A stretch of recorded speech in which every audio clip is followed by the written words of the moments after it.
Hello students, आज का जो हमारा टॉपिक है वो है elementary transformation of a matrix. Matrix का एलिमेंट्री ट्रांसफॉर्मेशन। अब ये एलिमेंट्री ट्रांसफॉर्मेशन क्या होता है, इसको तुम ऐसे देखो कि देयर आर 6 ट्रांसफॉर्मेशंस। हमारे पास 6 ट्रांसफॉर्मेशंस होते हैं। 3 ट्रांसफॉर्मेशंस अलोंग रो होता है एंड 3 ट्रांसफॉर्मेशंस अलोंग कॉलम होता है।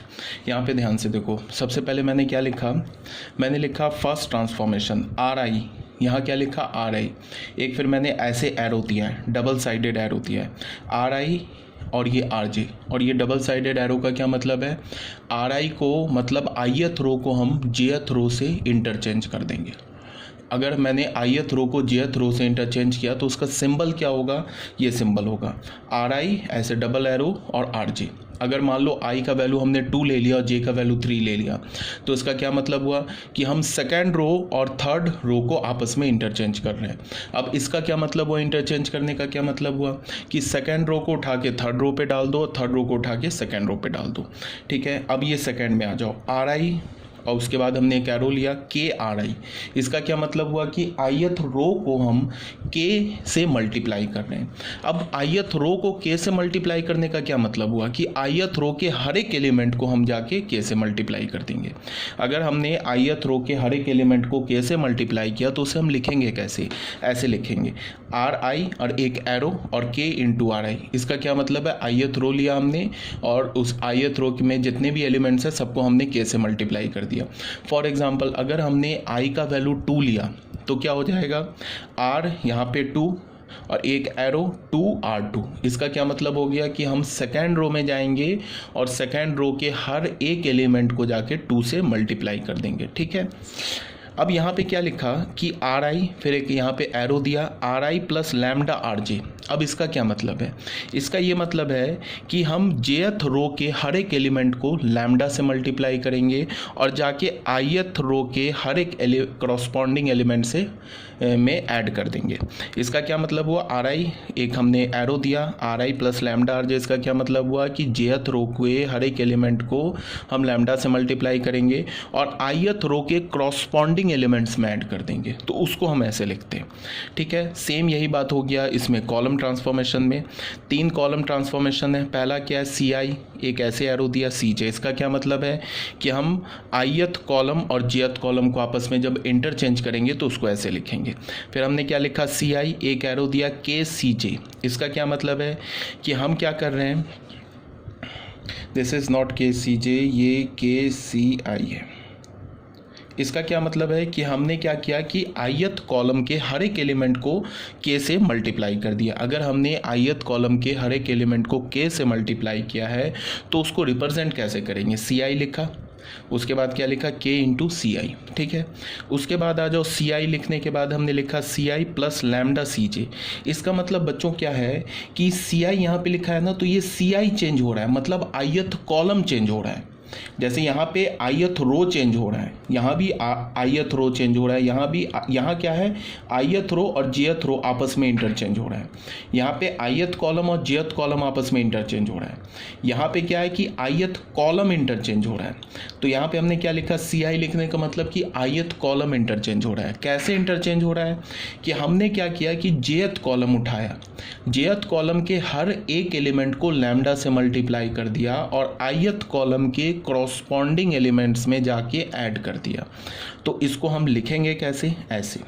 अब 1-2 एग्जांपल देख लो। जैसे हमने एक मैट्रिक्स लिया 3/4 का।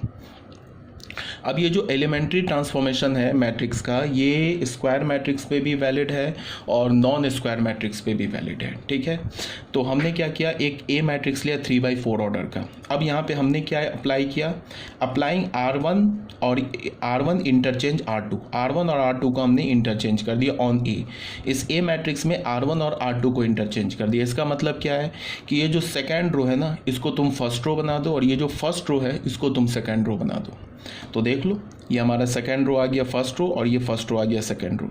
तो ये हमारा एक नया मैट्रिक्स मिल गया, ये बी मैट्रिक्स हो गया। अब इस बी मैट्रिक्स को हम क्या बोलते हैं, इक्विवेलेंट मैट्रिक्स बोलते हैं। क्या बोलते हैं, बी इस, ये जो बी मैट्रिक्स मिला ना, ये बी मैट्रिक्स ए मैट्रिक्स के इक्विवेलेंट हो गया। इसको हम कैसे लिखते हैं बी, और एक ऐसा साइन देते हैं सिमिलर ट्रायंगल में जैसा हम लोग पढ़ते हैं ऐसा साइन। इसका क्या मतलब है, बी इज इक्विवेलेंट टू ए। अब बी इज इक्विवेलेंट टू ए का क्या मतलब है, इसका ये मतलब है कि हमने ए मैट्रिक्स में कुछ एलिमेंट्री ट्रांसफॉर्मेशन यूज़ किया। अब वो एलिमेंट्री ट्रांसफॉर्मेशन रो वाइज भी हो सकता है, वो एलिमेंट्री ट्रांसफॉर्मेशन कॉलम वाइज भी हो सकता है। तो अगर मैंने लिखा ना बी इज इक्विवेलेंट टू ए, इसका मतलब है कि हमने ए मैट्रिक्स में कुछ ये कोई एलिमेंट्री ट्रांसफॉर्मेशन यूज़ किया, चाहे तो रो वाइज यूज़ किया तो कॉलम वाइज यूज़ किया, तो हमारा बी मैट्रिक्स आ गया। ठीक है, बी मैट्रिक्स कैसे मिला है, ए मैट्रिक्स पे एलिमेंट्री ट्रांसफॉर्मेशन अप्लाई करके। यहाँ हमने एलिमेंट्री ट्रांसफॉर्मेशन क्या अप्लाई किया है, R1 और R2 रो को आपस में इंटरचेंज कर दिया है। ठीक है, तो ये हमें मिल गया। अब फिर हमने क्या किया, फिर इस बी मैट्रिक्स, ये हमारे पास एक नया मैट्रिक्स हो गया, इस पर फिर हमने क्या अप्लाई कर दिया, R2 को हमने क्या बोला, R2 एरो लगाया 2R2।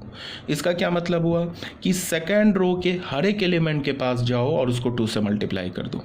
तो देखो इसका सेकेंड रो का पहला एलिमेंट 1 था, ये देखो 2 हो गया। इसके सेकेंड का पहला एलिमेंट क्या था, 2 था, 4 हो गया। यहाँ 1 था तो 2 हो गया, यहाँ 0 था तो 1 हो गया। अच्छा बच्चों एक बात और, यहाँ पे मैंने R2 लिखा है ना, तो सिर्फ R2 रो ही चेंज होगा, R1 और R3 पे कोई फर्क नहीं पड़ेगा। R1 R3 as it is रहेगा, सिर्फ क्या चेंज होगा, R2। देखो R1 और R3 ये second first row and third row ये एज इट इज़ है, ये चेंज नहीं हुआ है। चेंज क्या हुआ है, R2।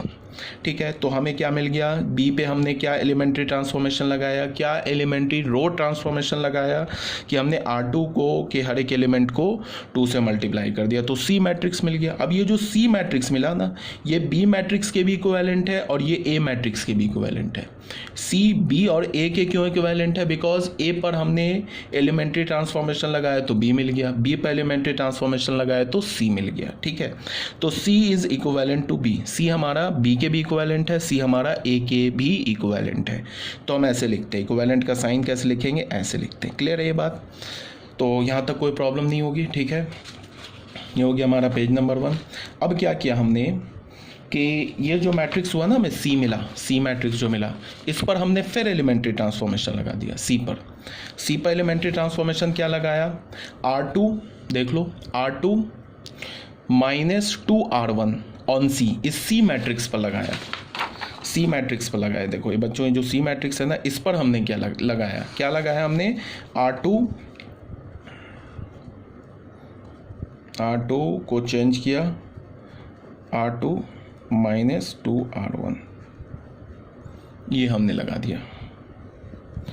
तो यहाँ पे क्या लिखा है, R2 लिखा है ना, तो इसका मतलब क्या है कि सिर्फ R2 रो ही चेंज हो रहा है, अब बाकी R1 और R3 चेंज नहीं हो रहा। तो अब इसका क्या मतलब है, R2 arrow R2 minus 2R1, इसका क्या मतलब है कि यहाँ पे पहले R2, यहाँ देखो ये R2 लिखा है, यहाँ पे ये R2 लिखा है, इसका मतलब R2 रो चेंज हो रहा है। अब R2 रो चेंज कैसे हो रहा है, R1 रो के हर एक एलिमेंट को तुम 2 से मल्टीप्लाई करो। क्या बोल रहा है ये कि R1 रो के हर एक एलिमेंट को 2 से मल्टीप्लाई करके R2 एलिमेंट के R2 रो के क्रॉसपॉन्डिंग एलिमेंट्स में सब्ट्रैक्ट कर दो। इसका क्या मतलब है कि पहले तुम फर्स्ट रो के हर एक एलिमेंट को 2 से मल्टीप्लाई कर दो और सेकेंड रो के क्रॉसपॉन्डिंग एलिमेंट में सब्ट्रैक्ट कर दो, ये मतलब है। तो देखो हमने क्या किया, हमने सबसे पहले क्या किया कि ये देखो मैट्रिक्स लिया, ठीक है, इसमें क्या किया, सेकंड रो चेंज होगा, ठीक है, फर्स्ट और थर्ड चेंज नहीं होगा। इसको हमने R1 के पहला एलिमेंट क्या R1 का -1, इसको 2 से मल्टीप्लाई किया तो क्या हो जाएगा -2 को सब्ट्रैक्ट करना है, -2 को सब्ट्रैक्ट करना है किस में से, 2 में से, तो क्या हो जाएगा, -2 को सब्ट्रैक्ट करना है 2 में से। यहाँ पे अक्सर बच्चे छोटी छोटी गलती करते हैं, जैसे मैंने लिखा ना R2 और ये क्या लिखा R1 माइनस 2R1, इसका क्या मतलब है कि R2 माइनस 2R1, ये हमेशा याद रखो, ये हमेशा सेम होता है। ये इस केस में जब हम लोग ऐसे करते हैं हमेशा सेम होता है, मतलब सेकेंड रो चेंज हो रहा है। मतलब क्या है कि R1 रो के हर एक एलिमेंट के पास जाओ, उसको 2 से मल्टीप्लाई करो और उसको R2 रो के क्रॉसपॉन्डिंग एलिमेंट्स में सब्ट्रैक्ट कर दो। अब यहाँ देखो R2 रो का पहला एलिमेंट क्या 2, इसमें से हमें सब्ट्रैक्ट करना है। क्या सब्ट्रैक्ट करना है? R1 रो के का पहला एलिमेंट क्या? -1, इसको 2 से मल्टीप्लाई किया तो ये -2, तो सब्ट्रैक्ट करना है। तो ये क्या हो जाएगा? 4 हो जाएगा। समझ रहे हो ना बात को? अब जहाँ ध्यान से देखो, अब मैंने फिर ये तो हमारा 4 हो जाएगा। फिर अभी क्या करना है? R1 रो का पहला एलिमेंट क्या है? 0, इसमें हमने 2 से मल्टीप्लाई किया। R2 रो का एलिमेंट क्या? 4, इसमें सब्ट्रैक्ट करना है। क्या सब्ट्रैक्ट करना है? 0 × 2, तो ये क्या हो जाएगा? हमारा 4 ही रह जाएगा। फिर इसको 4 से मल्टीप्लाई किया, 2 से मल्टीप्लाई किया। R2 रो का थर्ड एलिमेंट क्या? 2, माइनस क्या होगा? 2 × 2, तो क्या हो जाएगा? 2 - 4 -2। फिर क्या है? ये 0 - 1 × 2, तो ये क्या हो जाएगा? -2। तो ये जो हमें मिल रहा है ना 4 4 -2 एंड -2, ये क्या मिल रहा है? ये अब हमारा क्या बन गया? सेकेंड रो बन गया। तो देख लो, ये सेकेंड रो बन गया 4 4 -2 एंड -2। ठीक है, तो ये जो डी मैट्रिक्स मिला, ये डी मैट्रिक्स कैसे मिला? सी मैट्रिक्स पर हमने ये एलिमेंट्री ट्रांसफॉर्मेशन अप्लाई किया। सी मैट्रिक्स पर ये एलिमेंट्री ट्रांसफॉर्मेशन अप्लाई किया तो हमें डी मैट्रिक्स मिल गया। तो डी मैट्रिक्स क्या हो गया हमारा? डी मैट्रिक्स हमारा इक्विवेलेंट मैट्रिक्स हो गया। किसके? सी मैट्रिक्स के। ठीक है, तो ये था हमारा फर्स्ट एग्जांपल। अब बच्चों आ जाओ सेकंड एग्जांपल पे। सेकंड एग्जांपल क्या बोल रहा है? सेकंड एग्जांपल में फिर हमारे पास एक मैट्रिक्स दे रखा है ए, हमने 3×3 ऑर्डर का एक मैट्रिक्स ले लिया। एलिमेंट्री रो कॉलम ट्रांसफॉर्मेशन जो है वो 3×3 के लिए भी वैलिड है और ये मतलब स्क्वायर मैट्रिक्स के लिए भी वैलिड है और नॉन स्क्वायर मैट्रिक्स के लिए भी वैलिड है। क्लियर है ये बात? अब बच्चों आ जाओ, इसको ध्यान से देखो। यहाँ पे क्या है कि ए मैट्रिक्स हमने लिया 3×3 ऑर्डर का। ठीक है, इस पर हमने क्या किया कि इस पर हमने अप्लाई कर दिया C1 और C3 को क्या कर दिया? आपस में इंटरचेंज कर दिया। किस में? ऑन ए मैट्रिक्स में हमने क्या किया? C1 और C3 को इंटरचेंज कर दिया। तो ये भी एलिमेंट्री ट्रांसफॉर्मेशन है। इसका मतलब क्या है? ये थर्ड कॉलम को उठाओ, फर्स्ट कॉलम पे ले रख दो, और फर्स्ट कॉलम को उठाओ, सेकंड कॉलम पे रख दो, और C2 चेंज नहीं होगा, C2 खुद एज इट इज़ रहेगा। तो ये बी मैट्रिक्स मिल गया। देख लो, हमने थर्ड कॉलम को उठा के फर्स्ट कॉलम बना दिया, फर्स्ट कॉलम को उठा के थर्ड कॉलम बना दिया। तो ये बी मैट्रिक्स क्या हो गया? ए मैट्रिक्स का इक्विवेलेंट मैट्रिक्स हो गया। फिर हमने क्या किया? बी मैट्रिक्स पर फिर एलिमेंट्री रो ट्रांसफॉर्मेशन अप्लाई कर दिया। तो अब क्या किया? C2 को चेंज किया। क्या C2 को चेंज किया? -2 C2। इसका क्या मतलब है कि सेकेंड कॉलम में जाओ, हर एक एलिमेंट को -2 से मल्टीप्लाई कर दो।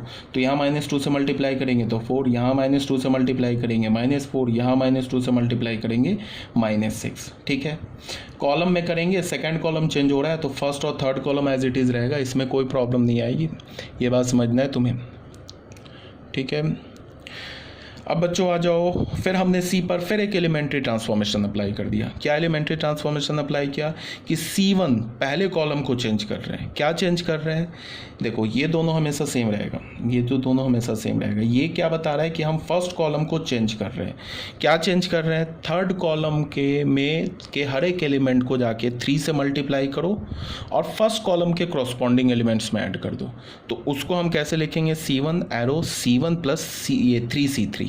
तो देखो बच्चों, क्या है यहाँ पे थर्ड कॉलम का ये 1 4 2 एलिमेंट है, इसको 3 से मल्टीप्लाई किया तो क्या हो जाएगा? 3, और फर्स्ट कॉलम के एलिमेंट में ऐड कर दिया तो 6, ये हो गया। इसको 3 से मल्टीप्लाई किया तो 12 + 5 17 हो गया। 3 से मल्टीप्लाई किया 6 + 1 7 हो गया। अब हमने क्या किया है? C1 को चेंज किया है तो C2 और C3 चेंज नहीं होगा, ये एज इट इज़ रहेगा। ये नहीं कि इसको भी चेंज कर दोगे तो फिर गड़बड़ हो जाएगा। C2 C3 में कोई प्रॉब्लम नहीं, ये चेंज नहीं होगी। क्या चेंज होगा हमारा? सिर्फ C1। तो यहाँ तक क्लियर है, कोई प्रॉब्लम नहीं होगी। इसके बाद बच्चों आ जाओ एलिमेंट्री मैट्रिक्स। एलिमेंट्री मैट्रिक्स किसे बोलते हैं? सबसे पहले ये डेफिनेशन लिखा है, a matrix obtain from an identity matrix by a single elementary transformation. अच्छा, इससे भी पहले कोई बच्चा बोलेगा कि सेकंड जो हमने इक्वेशन लिए, एग्जांपल लिया है, उसमें भी हमने 3 ट्रांसफॉर्मेशन लिया है, फर्स्ट एग्जांपल में भी 3 ट्रांसफॉर्मेशन लिया है। तो ऐसा कोई हार्ड एंड फास्ट रूल नहीं है। तुम किसी मैट्रिक्स में जितनी मर्जी बार उसमें ट्रांसफॉर्मेशन लगा दो, 3 की जगह 30 बार लगा दो, 30,000 बार लगा दो, कोई प्रॉब्लम नहीं है। रो लगा दो। हाँ, एक बात याद रखोगे कि अगर क्वेश्चन में ट्रांसफॉर्मेशन यूज़ हो रहा है, अभी आगे हम करेंगे। तो अगर हमने एक बार रो ट्रांसफॉर्मेशन लगा दिया क्वेश्चन में, किसी क्वेश्चन को हमें elementary column row column transformation से उसको सॉल्व करना है, तो एक बार अगर हमने रो ट्रांसफॉर्मेशन यूज़ कर लिया तो फिर कॉलम ट्रांसफॉर्मेशन यूज़ नहीं करेंगे, और एक बार अगर हमने कॉलम यूज़ कर लिया तो फिर रो नहीं यूज़ करेंगे। मतलब रो कॉलम ट्रांसफॉर्मेशन को आपस में मिक्स नहीं करेंगे, अभी मैं आगे भी बताऊंगा। तो मैंने यहाँ पे 3 ट्रांसफॉर्मेशन लिया, तुम चाहो तो और 2-4 ट्रांसफॉर्मेशन ले लो, ठीक है। तो आई थिंक यहाँ तक आपको क्लियर होगा।